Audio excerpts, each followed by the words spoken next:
দুই জঙ্গি হুঁশিয়ার সাবধান ভারতের দালালেরা হুঁশিয়ার সাবধান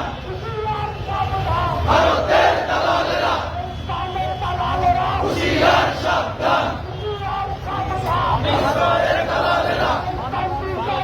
ফাঁসিবাদের সঙ্গী ইসলাম দুই জঙ্গি ঠাই নাই